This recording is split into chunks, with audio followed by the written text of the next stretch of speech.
So that's David Lloyd, and I'm Cari Champion, and this is Coast to Coast. Yes. I'm leaving. We're in the right place. Today is my last day here. When we're here, there's such good energy. I miss you. We're going to start with a hug. Okay, there we go. I miss you already. I love you. I miss you. How do you feel about that? I miss you, and you're standing right next to me. No, see, I miss him already. I'm heading back home, and you know who else is heading back home? Who? Kevin Durant.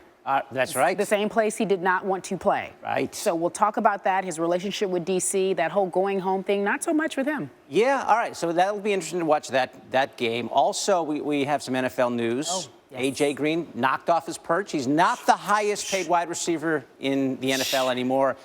That position belongs to a former 6th round. When you play basketball, should you tie your shoes? You would think, right? You should tie the shoes. We've had a couple of these instances in which people will either they stop to tie their shoe and then they lose the. Remember that one? Explain yourself. Yes. Yeah, we had that so problem. Here we go. Like, here you go. Like, or is it that tied all the way? How does that happen? I don't understand. You know what? Well, you got to get back on defense. He doesn't have time. I would take Kevin Durant with one shoe. If he could only play with one shoe the whole game. So the ref doesn't say, "Hey, we got a problem." No. No, I don't think you can stop it for that. You can't stop it for losing a shoe. No, absolutely not.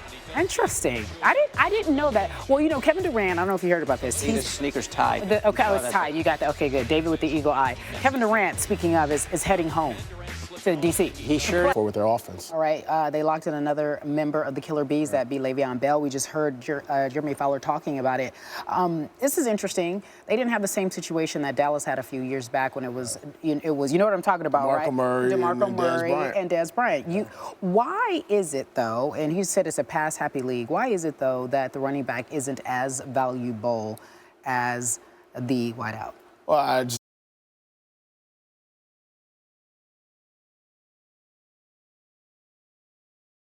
Non-committal. What do you think will happen? I think we're all non-committal after the season, after the loss, right? Why, though? Well, you know what? Because why not feel like I want to come? Where else would he go? It's not that. It's what you feel physically. It's the wear and tear on your body that you deal with, Cari, that I don't think a lot of people understand. And here's a guy, Big Ben. Each and every year, we put up a board, right? And we're saying, this is what he's dealing with. Some coffee. I'm a little tired. How you feel? I'm feeling good. But, you know, I'm feeling the white. I got my Chucks on today. You got the white dress on today. We're clean today. We coordinated. All right. Antonio Pierce will be back with us a little later on. David, over to you. All right, Kid. Conquered that part of his life. For more on KD's return to D.C., we head to D.C. That's where we find our very own Mike Wise. Is that a new blazer? What are we rocking here? Nordstrom Rack. They took care of me, Cari. Yeah, you look spiffy. Even though that's not what we're talking about. So Kevin Durant comes home tonight. Talk to me about his complicated relationship with that city. Well, then cheers. That's really interesting. Do you ever think that there will be a time, because that doesn't happen for Steph when he goes back home and he plays, right? So when people go back to their hometown, if you will, they normally are happy to see them. Will there be a time when this relationship can be repaired? Well, then cheers. That's really interesting. Do you ever think that there will be a time, because that doesn't happen for Steph when he goes back home and he plays, right? So when people go back to their hometown, if you will, they normally are happy to see them. Will there be a time when this relationship can be repaired? Well, you think about LeVar, and he reminds me of Richard Williams. When he came on the scene, everyone thought, well, this guy's so bizarre. What is he doing? And look what he's created. Look what he created. I mean, those girls are outstanding. I agree with you. When you think about how he talks about his son, will his son, more importantly, live up to all of the hype? Well, it's interesting. We think the more quiet a parent is, the Okay. So you all have had this conversation. Yeah, big hunting buddies. Okay. You've had this conversation in theory. If you had to take a guess, without him, I don't want you to betray any type of confidence, but if you had to take a guess, do we see him come back? Oh, I think so. Seeing Big Ben as he slows down. So this was maybe a sign. Okay, I've probably just got a few more years left. Well, I think everybody. Well, so talk to me about, speaking of value, in your opinion, who's more valuable, Brown or Bell, in that offense? Well, listen.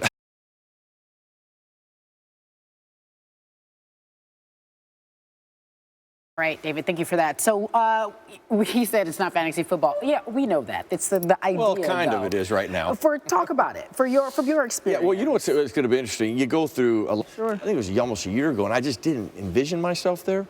I went there, and obviously Chicago Bears, Walter Payton was my favorite player, so I was like, This is like a kid's everybody. dream come You're true. right, The right. Steelers are my Everyone's favorite favorite, team. yeah. Walter Payton's my favorite. Considering his age, the money that he's made, do you think that he'd be willing to go somewhere probably to a good team and be a second option, or does he want to start? Karen, I think that's a great point.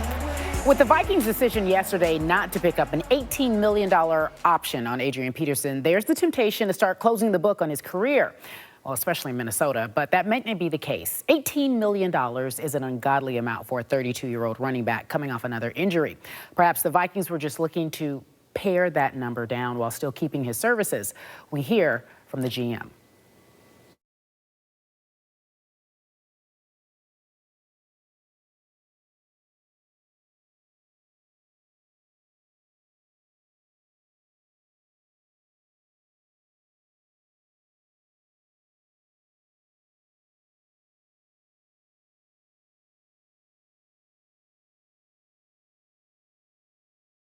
Maybe 1 through 12. Okay. But ultimately in the playoffs, Pat Riley used to always say, play 8, trust 7, because it shrinks in the play. Then we're going to have to start questioning what David Griffin's doing, right? Okay, so when can we watch you play? Cube's excited because it's him, Chauncey Billups, and Charles Oakley, player coach. Yeah. Luke, Big player three coach. coming soon. Big three coming soon. I love it. Excited. I'm You excited. ready? I'm going to be there. Can you put him in a game? Yeah, I got it. No, you don't need me in a game. You- Can I get like a coach, a little assistant coach spot? 20-year-old kids. I don't there's a whole scenario. He laughing at you. You know, and you're a real athlete, not me. He was like, we see you dudes all the time, full gear, pads, Nah, knees. none of that. Ready to go. Old shorts, raggedy T-shirt.